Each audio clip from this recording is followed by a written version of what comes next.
It 2017. Clowns. Monsters. Fears. Scary. All of that.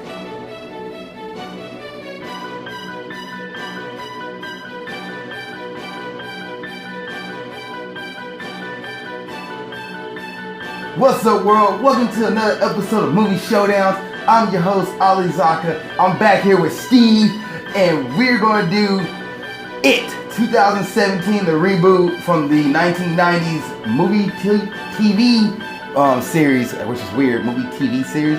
Movie adaptation. Yeah, well, it's by Stephen King. It's a movie series. I hate how they said movie series. That's a horrible way to put it. That's a tongue twister. Yeah, just say a made-for-TV movie. Just say movie. Be a movie, damn it. No, cause you can't say be a movie because there's some movie that comes on TV and then like there's those bad Disney movie that comes out. Oh, I shouldn't say that. Anyway, it's a made-for-TV movie in the 1990s, which is made by Stephen King. Love Stephen King. This dude's mind is ridiculous. Like, it's all out there. Like he's the things that he think of and put to word. It's all the drugs he did. He did a lot of drugs. Okay, this explains a lot. Mm-hmm. So you tell me he made these stories when he was high. There's one story, he was coked out the whole entire time. It wasn't it was a different one. And it did really bad. He has Pet Cemetery, he has Carrie, is it Shawshank Redemption?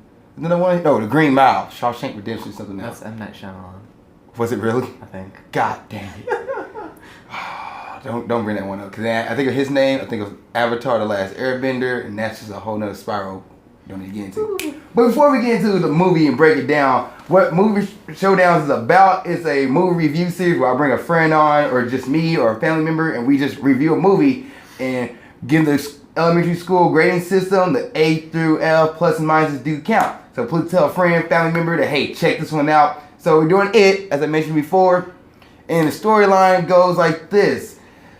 This clown who's pretty much haunts this town is feeding on kids' fears, and he's eating kids to survive. Kind of a spoiler. No, it's not a spoiler. Okay. Killer clown. Yeah, it's a killer clown. Like the commercials show and everything. Like he's haunting the kids, and he's messing with the kids. And yeah, and the kid got to find a way to like stop him. They got to find a way to make sure it doesn't keep coming after him, keep messing with them, and pretty much save all the other kids. And it pretty much starts when you see the kid in the yellow jacket who's running with this boat. He meets it, which is in the preview, and he goes missing. And his brother had to go try to save him, or try to figure out what happened. And he's been missing for about a year, and just carried on this whole little paper trail that starts where his brother just goes off the rails. And this kid trying to find who's it, why is he doing this, what's the purpose, where's it coming from. And it is like not just messing with him, he's messing with all the kids in the town, but for some reason the adults don't see it. It amazes me how stupid the adults can be in this movie. I don't know, maybe because it makes himself only available to kids. It's like he only makes himself like, I guess he only get like, those certain things where kids only see him but the adults can't. But still, somebody's missing though. You'll think that adults would try more. Yeah, and the police officer will actually search for the kids. Like everywhere? Yeah, because for some reason they wasn't. Any standouts here? Like, what do you mean by that? Like anything in the movie that stood out to you the most? I would say the beginning. Definitely the beginning stood out to me the most. That's when it was, my personal opinion, the most terrifying horror aspect of the film. This movie, I do want to mention, is 2 hours and 15 minutes long. Really? Was that long? Yeah. Wow. Wow, to you, it didn't feel that long? It felt longer. It did. Like, there's a part of the movie where I actually, like, kind of got like, all right now, what? Yeah, that's when I went to the bathroom. I was like, this is going to be like, whatever. That's what happened, because, like, you got him and left, like, well, he had a phone call or something? That's weird. But, yeah, there's a part where I was just like, I was sitting here like, I knew I wouldn't miss anything. That's why I left. Okay. Before that scene, though, I was sitting there, like, I think at the library scene or somewhere around, it's like, hey, come on now. This is dragging on way too long. I understand that they all got to have their own encounters with it. But, like, this is taking forever. Like, come on, pick it up a little bit, guy. Pick up a little bit. Like, you're dragging on the whole suspension. We know what it is by this point. We know what's going on at this point. We know there's a clown. Yeah, you have to drag it out. But they did. And I would say there was a few jump scares in this movie. Yes, I will give that. I jumped a lot. But I tend to jump quite a bit with scary movies. Really? Yeah. I'm not a fan. Oh, sorry. I love scary movies. I love being afraid and everything like that. And I jump a lot. Oh. I lived with you for 2 years and never known that. I never watched scary movies because I never could. Oh, okay. But yeah, not really a big fan of scary movies. I always ruin stuff. I was like, what's going to happen next? Why is this? Don't go that way. What are you doing? Well, this one, I did have moments. Behind the door. I had moments where there's a scene behind the door in this movie that really like, why? But we'll talk about that in the spoiler review. But this movie I was like, okay, I understand why you're going down there, but why didn't you go get somebody? Go get help. Like, hey, mom, dad. Help! Killer clown! Don't you have to say like stranger danger. Hey, there's a bunch of like things appearing there. Maybe I should get the lady that's standing next to me. Like, hey, do you see this? I don't think anybody can see it though. That's another thing. Cause I think it can control who can see him. Like older wise. Oh. I don't think he can control if kids can see him or not. Because it's based off fear. Yeah. I'm still afraid of clowns, so when I see it, I feel like I would see it. Right. But yeah, it was interesting about stuff like that. How the movie took a little bit out. So, but there was some jump scares. I was like, ooh, okay, didn't expect that one. That got me. Now, was you on the edge of your seat in this movie? I wasn't on the edge of my seat, but I was like, okay. When it did pick up, I was on the same. I was like, okay, come on, how they gonna do this? How they gonna beat? I know they're gonna win, but how they gonna win? Like that's the whole thing. And now they could have done a plot twist on us and complete just like, wait, what? But because I've seen the original. They could make another movie, Zakka. Well, you can find some way to do it. I've seen the original It from 1990, so I had an idea of how this was going to end, which It too was more terrifying to me as a kid. So I'm really want to see how if they continue the series. It compares. Yeah. Matches up. All right, so you see this movie in theaters to the fans out there. Definitely. I feel like there's a kind of a feeling when you see a scary movie in theaters that's different than you're at home. At home, you feel safe. It's a comfortable area. But in movie theaters, you don't live there. You don't go there a lot. It's strangers around you. You're not with a lot of friends. You're with a lot of strangers. So it gives that presence of, uncomfortable. I'm going to go the opposite direction. I'll say you can wait till this movie comes out on DVD. It's not that kind of movie you want to see in theaters because once it dragged out a little bit. So I was like, I wasn't into the whole time. I feel like every movie does that though. Nah, there's a few movies where I'm watching and seeing like, oh my, Get Out was one of those movies. I was like, this didn't drag out for me. I need to see that. It's such a good movie. It didn't drag out for me. I was on the edge of my seat the whole movie. So I was like, that's one of the movies that caught me. Wonder Woman was that way to a certain part of the movie, which I explained that in my spoiler review why that ending really bugged me. But I was like on my seat like, oh wow, what's going to happen next? Homecoming was the same way. I didn't have that drag out feeling. I was like, wow, what's going to happen next? This one I was like, we get it, you're dragging out.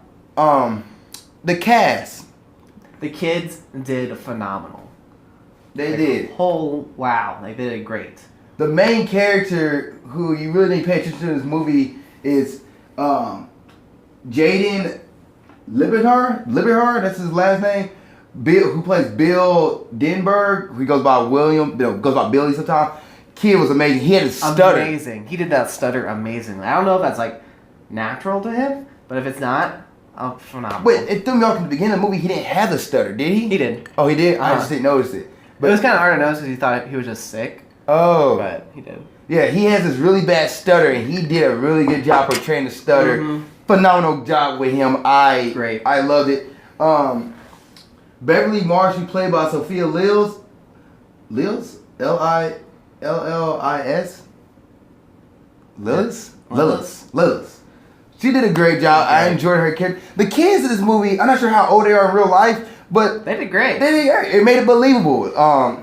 I could deal with all the whole like sexual jokes though from freaking what's his name? What was it? Eddie? Eddie. Yeah. No, not Eddie. No, it wasn't Eddie. Stanley? No, Richie. Played by Finn Wolfhard. He was trying to be the kid who was like edgelord. Edgelord. That's what he called himself. That's what I call people that try to be too edgy. Oh, yeah, he was trying to be like super. Like I get all the girls. My dick is this long. Well, I don't need all the dick jokes, man. I don't need this. Come on, man. You didn't talk about your dick when you were little? No. Like, Okay. I couldn't deal with that, dude. I was like, okay, and every scene was like, oh, like your mom's vagina, like, dude. I understand there would be kids, what, middle school probably? They're not high school. They're 13, 14, 15, yeah, there's middle school. Mm-hmm. Come on, man. And also, was there racism in this movie? I feel like there was. Like undertones? We'll talk about more of that with the spoiler part of it, I think, Okay. because I have stuff to say, but it will spoil a part of the movie. Because Chosen Jacobs, that's awesome. Who played Mike, who's the one black kid in this movie. Who I feel like they could have used him more. They could have. I definitely see that. His part, these kids did a good job. I really enjoyed them. I can't really say anything bad about them. Yeah, we talk more about them in the spoiler review because there's a lot of this we can't reveal because of the kids. Was there any kid that really took you out of it though? Yes. The kid I really didn't like was the tall, skinny one that complained. Oh, the Jewish kid? Not the Jewish one? He's the one that said like the painting kept messing with him. Oh, then yeah, that kid. Yeah, so he's the Jewish one who played Stanley. That was Stanley. Yeah. Who played by Wyatt Olaf. I didn't like how he acted. Yeah. He took me out too. Like, well, he didn't take me out, but I was just like, okay, dude, like, get your shit together. Yeah. I didn't have a character that really took me out the movie. It was like, all right, this is it. Well, I always said one of the bullies did. I was like, not Pennywise. Pennywise, who played by Bill Skarsgard. Great. I'm looking at the cast right now. He did creepy, was perfect. Right, he did his job really well. I liked this Pennywise, and Pennywise. I know the name of the clown that kept haunting me as a kid. Pennywise. All right, so what was his name? Not Jake. His voice alone was just perfect. Oh, Jeremy Ray Taylor played Ben Hanscom. He's a kid who came from out of town who did all the research behind Pennywise and how. Pretty good. Yeah, I didn't complain. He was an kid. awkward little fat kid. Yeah, which I'll probably spoil. I wait for a spoiler review before I say like why there's certain characters like why would they do that? It made no sense. And then I think how it could have like made it look like he on the spoiler review. I'm gonna say like I think it could got the kids on his side a little more triggery in certain scenes. We'll talk about more than the spoiler. Mm-hmm. I have stuff to say about that too. All right, so grading time. A. Really? Yeah. I've seen quite a few horror movies, and this one was pretty good. Most horror movies I see, I don't rate them high. I do not. I would say this one, I'm gonna give it a B plus. I'm actually surprised that he would give it that high. It was a good storyline. I want to see the kids overcome. I want to see how they're gonna beat Pennywise. If they're gonna beat him at all. I want to see that. I want to see like the struggle of like, okay, we have an issue. We need to overcome this. And the storyline made it where I didn't take myself out of it. Mm-hmm. And there's other characters in the movie. I was like, why this character's here? Why? Like each person had challenges they had to overcome, and it all kind of concluded to Pennywise. So yeah, B plus. Like besides the little lull in the movie, and really like dragged out. But one lull was pretty good. Yeah, it wasn't like Batman vs Superman where it's like low for a good 2 hours. So, which I never do those reviews. We gotta do those reviews on those movies because they'll be interesting conversation. But yeah, so he gives it an A. I give it a B plus. What do you guys think if you've seen this movie or not? And stick around for the spoiler review. Thank you guys for watching Movie Showdowns, and stay tuned for the spoiler review, guys. Hey guys, thanks for watching this episode. I really appreciate it. Before you go, I do want to mention I started my own business. It's called Lofty Ground Athletics. It's a motivational athletic brand. Our goal is to inspire and motivate you to go after your fitness and athletic goals.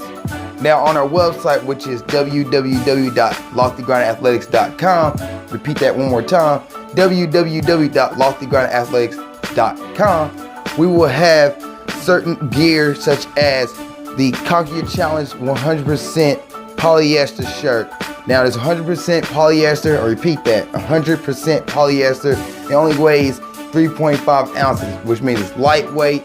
It won't hold you down and let you get through any of your workouts. On the back, it has Lofty Grind Athletics on it, and these shirts are $15. We have another one that is Refuse to Be Outworked, which is also a $15 shirt. Check it out on our website at www.loftygrindathletics.com, and we're going to have more gear to come. And if you're watching this episode on YouTube, please give it a thumbs up if you really enjoyed it.